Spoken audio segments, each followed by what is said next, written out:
अल्लाह के हम शुक्रगुजार हैं। अब मैं उसके बाद कारी साहब के मुतालिक कुछ सवाने हयात के ऊपर तस्करा करने के लिए इस शहर के मशहूर मारूफ शख्सियत और मदरसा मुकर्रम उलूम के मोहतमीम जनाब हज़रत मौलाना मतीउल्लाह साहब नाजिश को दावत स्टेज दे रहा हूँ कि हज़रत वाला तशरीफ़ लाएँ और अपने तासुरात को पेश करें। अस्सलामु अलैकुम रहमतुल्लाहि व बरकातुहू। बिस्मिल्लाहिर रहमानिर रहीम।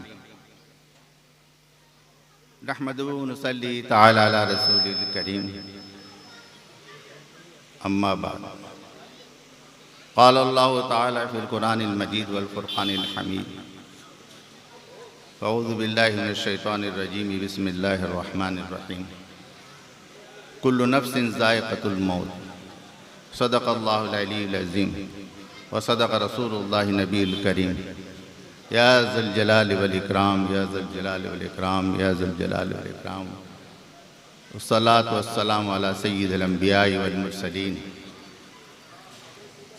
आप हज़रात से गुजारिश है, ये दीनी महफ़िल है, आप सभी हज़रात एक बार दरूद पाक पढ़ लें। इसी पर बात शुरू करता हूँ। एक वाक़या है, बुज़ुर्गों ने लिखा है, एक शख्स बड़ा ही गुनहगार था। कभी किसी दीनी मजलिस में उसने शिरकत नहीं की। नमाज रोज़ा वगैरह की तो छोड़ो, दूर की बात है। तो एक जगह रास्ते के किनारे एक इसी तरह का जलसा हो रहा था जहाँ उलमा इकराम दीनी बातें पेश कर रहे थे। तो उसको भी अच्छा लगा, तो उसका भी दिल हुआ। आखिर ईमान है ना, ईमान एक चिंगारी है। वो ऐसी चिंगारी है कि इंसान को जो है कभी ना कभी जो है राह रास्त पे ले आएगी। इसलिए कभी किसी मोमिन को अगर आप देखें कि वो कुछ बुरा काम कर रहा है, उसे कभी हकीर न समझें। रसूल पाक सल्लल्लाहु अलैहि वसल्लम ने इरशाद फरमाया कि जब किसी को कोई बुरा काम करते हुए तुम देखो तो उसको हकीर न समझो, वरना मौत नहीं आएगी जब तक कि उस बुरे काम में तुमको मुब्तला न कर दिया जाए। तो इसलिए काम बुरा हो सकता है लेकिन वो आदमी बुरा नहीं हो सकता। अशरफुल मखलूक़ात है, कल तौबा करके वो बड़े बड़े औलिया अल्लाह के सफ़ में पहुंच जाएगा। तो इसलिए किसी को हकीर नहीं समझना है, चाहे वो कैसी भी शक्ल सूरत का हो। तो मौलाना साहब ने ऐलान फरमाया कि भाई सभी हजरात दरूद शरीफ पढ़ लें। तो उस शख्स ने भी, सब लोग दरूद शरीफ पढ़ रहे, तो उस शख्स ने भी दरूद शरीफ पढ़ ली। उन्हीं महफिल में कोई अल्लाह वाले थे, उन्होंने ख्वाब में देखा उसका इंतकाल हो गया है और मैदान हश्र बर्पा है, फैसला हो रहा है। इसका गुनाहों का पलड़ा जो है झुका हुआ है, नेकियों का पलड़ा उठा हुआ है। इस दरमियान सरकार दो आलम सल्लल्लाहु अलैहि वसल्लम तशरीफ़ लाए और वो पुर्जा नेकियों के पलड़े में रख दिया, जिसने ज़िंदगी में शायद कि एक बार दरूद शरीफ पढ़ी, और उसके गुनाहों का पल्ला, नेकियों का पल्ला झुक गया, गुनाहों का पल्ला उठ गया। अल्लाह तबारक व तआला ने उसके लिए जन्नत का फ़ैसला फरमा दिया। इसलिए अल्लाह की रज़ा के लिए 100 सजदे की कोई ज़रूरत नहीं। अल्लाह तबारक व तआला छोटे से अमल को कबूल फरमा लेता है और उसी से आपके लिए फ़ैसला जन्नत का कर देता है। एक और वाक़या सुनाता हूँ। एक बहुत बड़े बुज़ुर्ग थे हज़रत इस्माइल शमऊन रहमतुल्लाह अलैह, बहुत बड़े बुज़ुर्ग थे। उनके आदत शरीफा थी, जब उनके घर कोई मेहमान आता तो उसको 7 कदम घर से बाहर जाकर रुखसत करते थे। चुनांचे यह अमल उनको अल्लाह को बेहद पसंद आया कि इकराम मुस्लिम का इस कदर लिहाज करते थे कि कोई भी शख्स आए उसको घर से 7 कदम जाकर रुखसत करते थे। तो किसी ने ख्वाब में देखा, उनके इंतकाल के बाद किसी ने उनसे पूछा हज़रत इस्माइल शमऊन से कि आपके साथ अल्लाह ताला ने क्या मामला किया। उन्होंने कहा क्या बताऊं, अल्लाह तबारक व तआला ने मेरे सारे अमाल को एक तरफ रख दिया। यही बात उसे पसंद आ गई कि जो मैं मेहमानों को 7 कदम दूर ले जाकर रुखसत कर दिया करता था, अल्लाह ने फरमाया कि या इस्माइल, तुमने मेरे बंदों का इकराम किया है, आज तुझे कैसे मैं जो है तेरा इकराम मैं कैसे ना करूं, जा तेरे लिए जन्नत का फैसला कर दिया। तो मेरे बुजुर्गों दोस्तों, अल्लाह तबारक व तआला की रज़ा की जो रज़ा की हर वक्त जुस्तजू में रहना है। कोई छोटा अमल हो बड़ा अमल हो, करते जाइए। कबूलियत का दरवाज़ा कब खुला होगा, कौन सा अमल अल्लाह को पसंद आएगा, अल्लाह तबारक व तआला उसको कबूल फरमा लेगा। सारी ज़िंदगी के सजदे और रोज़े और नमाज एक तरफ, अल्लाह की रज़ा एक तरफ, अल्लाह को जो अमल पसंद आ गया बस वही हम सब की निजात का ज़रिया है। हज़रत बायज़ीद बुस्तामी रज़ी रहमतुल्लाह अलैह के बारे में मशहूर है कि बहुत पाए के बुस्तान के बहुत पाए के बुजुर्ग थे। एक रात इशा की नमाज के बाद लौट रहे थे, सर्दी का मौसम था। एक बिल्ली का बच्चा ठिठर रहा था, रो रहा था, चिल्ला रहा था, बिलबिला रहा था। उस पर उनको रहम आया। वो बिल्ली के बच्चे को ले आए और कंबल में अपने लिहाफ में उसको रखा और रात भर वो आराम किया। तो किसी ने उन्हें ख्वाब में देखा। उनके इंतकाल के बाद उनसे पूछा, बायज़ीद आपके साथ क्या मामला हुआ? उन्होंने कहा कि मैं क्या बताऊं, अल्लाह तबारक व तआला के करम का मामला ही अजब है हजरत। उस रात जब मैं लौट रहा था इशा की नमाज के बाद, एक बिल्ली का बच्चा सिसक रहा था, रो रहा था। उस पर मुझे रहम आ गया और उसे मैं ले आया और रज़ाई और लिहाफ में उसको सुलाया, रात भर आराम किया। अल्लाह ने कहा, ऐ बायज़ीद, तूने मेरे एक मखलूक पर रहम किया है, जा अल्लाह तबारक व तआला तेरे इस अमल को कबूल करता है और तेरे लिए जन्नत का फैसला फरमाता है। तो मेरे बुजुर्गों दोस्तों, अल्लाह तबारक व तआला के ये बात बहुत मशहूर है, रहमत हक बहाना मीजोयत। अल्लाह की रहमत बहाना ढूंढती है, अल्लाह की रहमत बहाना ढूंढती है कि कब किस पर निछावर कर दे। तो बहरहाल जो आयत मैंने तिलावत की है उसका मकसद ये है कि हर जीरू हर जानदार को मौत का मजा चखना है। ये दुनिया दारुल अमल है, इसमें हमको चंद दिनों के लिए भेजा गया है और अल्लाह तबारक तआला के हमको वापस जाना है। कल वो गए, आज हमारी बारी है। वो एक उड़िया का मसल मशहूर है, आप सब हजरत जानते हैं, तौड़ो बड़रा खसूची ऊपर बड़रा हंसूची तो दिन काड़ो गला मो बेड़ो काड़ो आसिला। बहुत मशहूर उड़िया की कहावत है। तो बहरहाल ये दुनिया ऐसी जगह है, ये किसी के लिए हर दिन रहने की जगह नहीं है। ये चंद रोज हमें अल्लाह ताला ने भेजा है और यहाँ हम अपने अच्छे बुरे कारनामे कर कर अल्लाह के पास जाएंगे। वहाँ अल्लाह को मुंह दिखाना, हिसाब व किताब हमारा होने वाला है। मैं आपके सामने एक नज्म पेश कर रहा हूँ। वजह यह है, जिस जमीन पर आप लोग तशरीफ फरमा हैं ये एक तारीखी जगह है। ये देखिए यहाँ एक कतबा लगा है, मदरसा मुकर्रमुल उलूम। 1940 के पहले इस मदरसे को कायम यहाँ मुकर्रम अली साहब, जो इस बस्ती के बड़े बुरे बुजुर्ग अमीर व कबीर शख्स थे, कायम किया था, जिसका तारीख आजमगढ़ में जिक्र है। और बड़े बड़े उलमा यहाँ आया करते थे, यहाँ उनको लाकर अपने घरों में अपने बच्चों को तालीम दिया करते थे। जिनके साहिबजादों में मौलाना बरकतुल्लाह रहमतुल्लाह अलैह है, जिनके नाम से हमने मौलाना बरकतुल्लाह मेमोरियल लाइब्रेरी किया है इस जमीयत उलमा के दफ्तर में। मौलाना नेमतुल्लाह साहब पाए के बुजुर्ग थे। पीछे यूसुफ हसन साहब रहते थे, यहीं किफ़ायत साहब रहते थे। सैयद सलीमुल्लाह साहब जो बानी है मदरसा के, हाजी जमील साहब, सैयद हाजी जमील साहब जो मानी है मदरसे के, सैयद वसतुल्लाह साहब, सैयद मसीहुल्लाह साहब वगैरह वगैरह, अमानुल्लाह साहब और क्या क्या बड़े बड़े बुजुर्ग। इस मोहल्ले में बड़े बड़े बुजुर्ग हैं। मदरसे के इस मस्जिद के जो फाउंडर थे, वो 1878 में इस मस्जिद का क़याम हुआ है। जो ज़हूर साहब कोई थे, बड़े मालदार साहब, में नाम सही भी याद नहीं आ रहा, लेकिन उन्होंने इसको वक्फ किया था 1878। आप हजरत जहाँ तशरीफ़ फरमा है। और मुझे याद है सन 1979 79 में मौलाना इब्राहिम बलियावी साहब तशरीफ़ लाए थे, जिनका जलसा यहाँ हुआ था। हज़रत फ़िदाए मिल्लत मौलाना असद मदनी नव्वरल्लाहु मरकज़हू को कई बार यहाँ जलसा हुआ है। लेकिन अजीम अजीम शख्सियतें यहाँ आईं और आज सब इस दुनिया से रुखसत हो गए। हम सब आपके सामने हैं। तो इसी तनासुब से, क्योंकि आज ये जलसा जो है ताज़ियती जलसा है, तो लिहाजा इसी तनासुब से एक नज़्म पेश करता हूँ।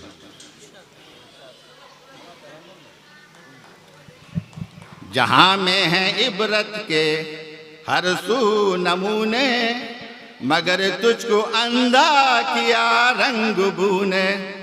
जहाँ में है इबरत के हर सू नमूने, मगर तुझको अंधा किया रंग बूने।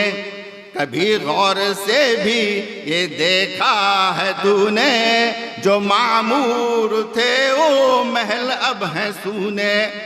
जगह जी लगाने की दुनिया नहीं है, ये इबरत की जा है तमाशा नहीं है। जगह जी लगाने की दुनिया नहीं है, ये इबरत की जा है तमाशा नहीं है। मिले खाक में अहले शाह कैसे कैसे, मिले खाक में अहले शाह कैसे कैसे, मकी हो गए बेमका कैसे कैसे, मकी हो गए बेमका कैसे कैसे। बड़े बड़े शहंशाह, बड़े बड़े बादशाह, बड़े बड़े बहादुर रुस्तम गामा, हाँ, बड़े बड़े मकान वाले, महल्लात वाले। एक फोर्ट है आपका, देखिए किला फोर्ट, कैसे कैसे लोग रहते थे। उनकी इमारतों को देखकर समझेंगे आपके कैसे किस तरह निज़ाम से रहते थे। पानी का इंतज़ाम, लाइट का इंतज़ाम, साउंड का इंतज़ाम, ताली मारने से दूर तक आवाज़ जाती थी, क्या क्या सब निज़ाम किया था। कहते हैं, शायर कहता है, मिले खाक में अहले शाह कैसे कैसे, मकी हो गए बेमका कैसे कैसे। ज़मीं खा गई आसमां कैसे कैसे, जगह जी लगाने की दुनिया नहीं है। जहाँ में है इबरत के हर सू नमूने, मगर तुझको अंधा किया रंग बूने। हुए नामवर बे निशा कैसे कैसे, ज़मीं खा गई आसमां कैसे कैसे। जगह जी लगाने की दुनिया नहीं है, ये इबरत की जा है तमाशा नहीं है। ज़मीं के हुए लोग पैवंद क्या क्या, मुलूको हुजूरो खुदावंद क्या क्या। बड़े बड़े बादशाह कहाँ चले गए, कोई रहा है न रहेगा। आगाह अपनी मौत से कोई बशर नहीं, आगाह अपनी मौत से कोई बशर नहीं। सामान 100 बरस का है, पल की खबर नहीं। कब बुलावा आ जाए और हमें जाना पड़े। दिखाएगा तू जोर ताचंद क्या क्या, अजल ने पछाड़े तनोमंद क्या क्या। दिखाएगा तू जोर ताचंद क्या क्या, अजल ने पछाड़े तनोमंद क्या क्या। जगह जी लगाने की दुनिया नहीं है, ये इबरत की जा है तमाशा नहीं है। अजल ने न किसरा ही छोड़ा न दारा, उसी से सिकंदर सफाते बिहारा, उसी से सिकंदर सफाते बिहारा। हर एक लेके क्या क्या ना हसरत सुधारा, पड़ा रह गया सब यूं ही ठाठ सारा, पड़ा रह गया यूं ही ठाठ सारा। जगह जी लगाने की दुनिया नहीं है, इबरत की जा है तमाशा नहीं है। मेरे बुजुर्गों, दोस्तों और मेरे स्टेज पर मौजूद बड़े बड़े उलमा इकराम, हुफ़ाज़ इकराम, मदरसा रहमानिया के फ़ारिग़ीन, तलबा अजीज़, मेरे सामने बैठे हुए मुझसे भी ज़्यादा उम्र दराज काबिल कदर बुजुर्ग और सामीन इकराम, छोटे छोटे मदरसे के बच्चे। हज़रत कारी साहब का ये ताज़ियती जलसा है। कारी मोहम्मद अली साहब नव्वल्लाहु मरकज़हू का ये ताज़ियती जलसा है। एक ताज़ीती जलसा हमने भी किया था, हज़रत कारी हबीबुल्लाह साहब नवल्लाहु मरकदहू का जब विसाल हुआ था, उनकी याद में एक ताज़ीती जलसा किया था जिसमें बड़े बड़े उलमाए किराम तशरीफ़ लाए थे।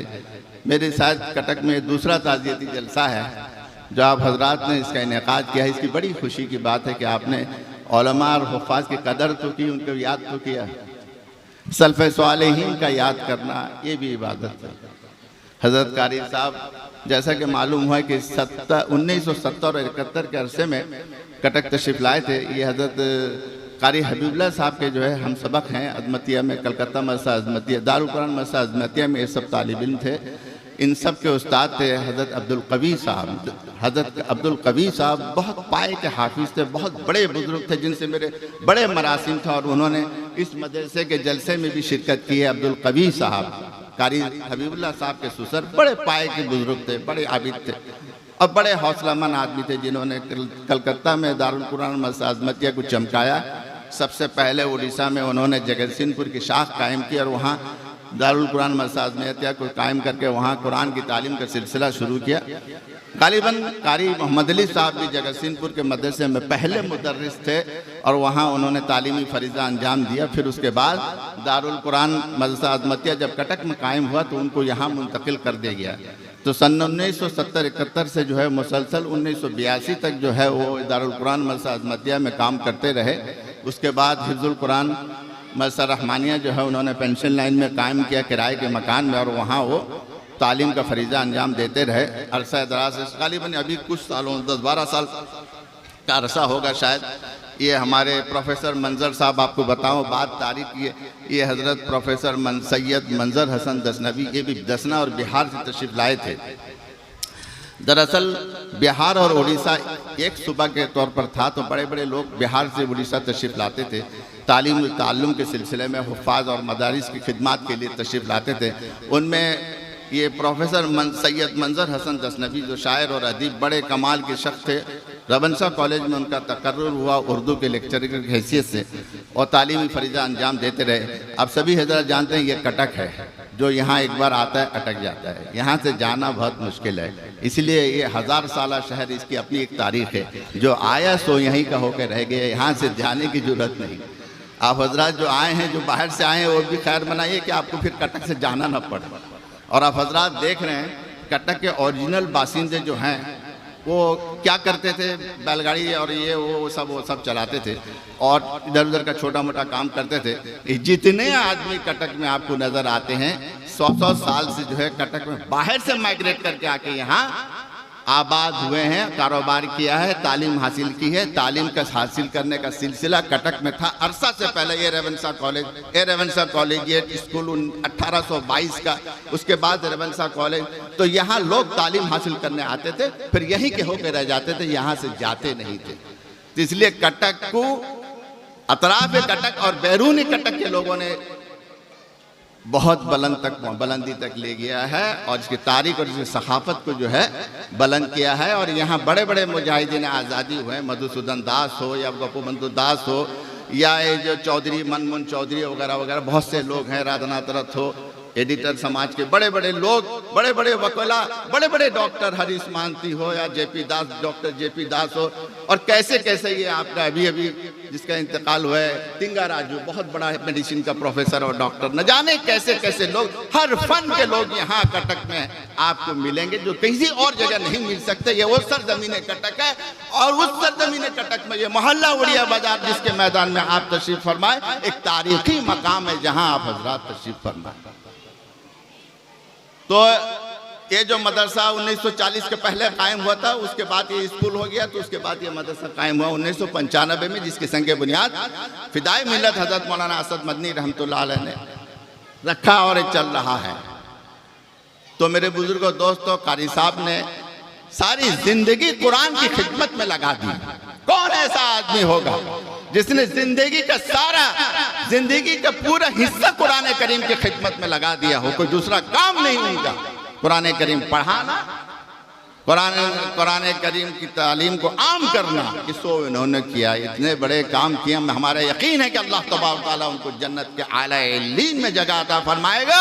अंबिया अलैहिस्सलाम औलिया अल्लाह के साथ उनकी मईयत जन्नत में अता फरमाएगा। जितना बड़ा काम उन्होंने अंजाम दिया है मेरे बुजुर्ग और दोस्तों, आदमी जाने के बाद उसकी कदर होती है। उन्हें कितने लोग कारी साहब से रोज सुबह शाम मिलते थे, नर्म गुफ्तगू करने वाले, एक स्पेशल चेहरा और शक्ल रखते थे कि उनकी टोपी सबसे अलग थी कि हम जैसे टोपी पहनते हैं ऐसी टोपी उनकी नहीं थी। वो एक मुस्तकिल अलग सी टोपी थी जो पहनते थे, उनकी शनाख्त थी। और मुझे याद है मौलाना यहाँ पर सैयद अब्दुल खालिक साहब रेवेंसा कॉलेज में वो हेड मौलवी थे, रिटायर हुए। मौलाना अब्दुल खालिक साहब हीन हयात किला की शाही किला की मस्जिद में जुमा और ईदैन की नमाज पढ़ाते थे। उस जमाने में जब कारी साहब को उन्होंने वहाँ लिया, और शहाबुद्दीन साहब अल्लाह जन्नत नसीब करे, उस वक्त जो है पेंसिल लाइन के शहाबुद्दीन शरीफ साहब बहुत कटक के मोतबर लोग थे, बड़े नामवर लोग थे, खिदमतगार थे, कौमी खिदमतगार थे। तो वो उस वक्त जो है शाही मस्जिद के जो है सेक्रेटरी थे। तो उन्होंने जो है कारी साहब का तकर्रुर वहाँ किया। कारी साहब आखिर दम तक, पहले तो रमज़ान में भी सुनाया करते थे, उसके बाद हर जुमा और ईदैन की नमाज सुनाया करते थे। इतनी दूर से जाकर बड़े प्यार से लोगों की खिदमत करते थे, कुरान की खिदमत करते थे, दीन की खिदमत करते थे। ऐसे लोग जो हैं चले जाते हैं, उनकी बातें याद रहती हैं। वमन अहसन क़ौलन मिम्मन दआ इलल्लाह, वो आदमी सबसे आला और अरफा है, बुलंद मर्तबे वाला है कि जिसने लोगों को अल्लाह की तरफ बुलाया, अल्लाह के दीन की तरफ बुलाया, कुरान की खिदमत के लिए बुलाया, कुरान की तालीम के लिए बुलाया, कुरान समझाने, कुरान पढ़ाने के लिए बुलाया। वो सबसे आला और अरफा है, दुनिया में उसका कोई मकाम नहीं, जिसने अल्लाह के बंदों को दीन की तरफ दावत दी और दीन के काम के लिए बुलाया। मेरे बुजुर्ग और दोस्तों, उनमें से ये है ये शहर कटक जहाँ पर बड़े बड़े लोग पैदा हुए साहब। मौलाना बरकतुल्लाह का तो मैंने नाम लिया, यहाँ एक मुफ्ती याकूब साहब थे, आप सब हजरात उनको जानते हैं, सादा लोग बड़े बुजुर्ग थे।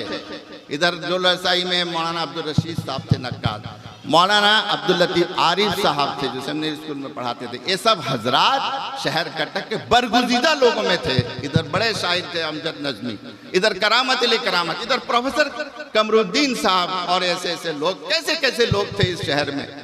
जमीन खा गई आसमां कैसे कैसे। ये इबरत का मकाम है कि वो गए और हम भी कल जाएंगे। आज हमारे जाने का वक्त है। तो मेरे बुजुर्गों दोस्तों, कहने को तो बहुत सी बातें हैं, बस बड़े बड़े उलमा स्टेज में मौजूद हैं। मैं इन मुख्तसर सी बातों के बाद आप हज़रात से रुखसत चाहता हूँ। कहने की तो बहुत कुछ है, लेकिन यहाँ पर और भी बड़े बड़े उलमा मौजूद हैं। इन बातों के साथ मैं आपसे रुखसत करता हूँ। आखिर दावाना अल्हम्दुलिल्लाहि रब्बिल आलमीन। जज़ाकल्लाहु खैरन व अहसन जज़ा। हज़रत वाला ने बहुत ही कम वक्त में बहुत कीमती बातें हमें बता के चले गए। दिल तो चाह रहा था करके हज़रत वाला समाने आयात कारी साहब के और शहर कटक के बताते रहे, लेकिन वक्त की किल्लत है और हमारे स्टेज में बड़े बड़े उलमा तशरीफ़ फरमा है।